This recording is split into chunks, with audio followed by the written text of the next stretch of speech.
Hola chicos, este es un discurso del inglés al español y voy a hablar sobre un poco cómo ha cambiado nuestra forma de viajar durante los años, sobre todo con la llegada del internet. Y bueno, como no hay vocabulario específico, voy a empezar ya. Empiezo. Do you remember traveling with your family during your summer holidays? Do you remember those endless bags of gifts for your cousins, for your grandma, and your entire family coming to see you at the airport just after a month-long holiday?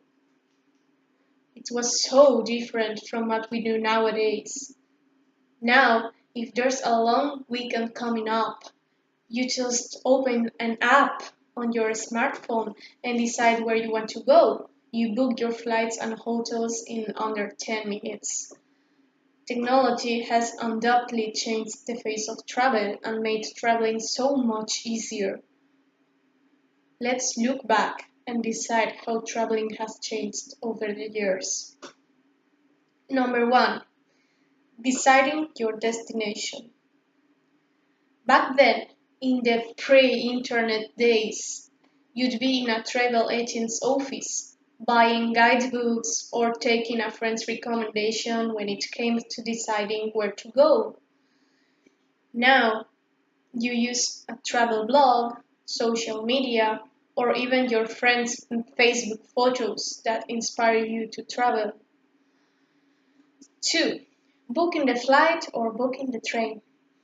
And remember those long queues at the railway station where you stood months before your trip, sweating and impatiently shifting your weight from one leg to another just to buy a train ticket, or visiting a travel agency to get a good deal on a flight.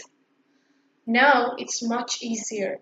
Now all you need is to go online and find the best flight or the best rail. Number 3. Booking the hotel. Back then, you could ask your friends where they stayed during their last holidays, and then you would actually phone the hotel to book a room. Remember calling someone instead of texting?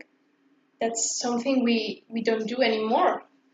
So now online booking engines and recommendation sites are the simplest and often most reliable ways, not only to book a hotel, but also to be sure of the location and of what your room looks like.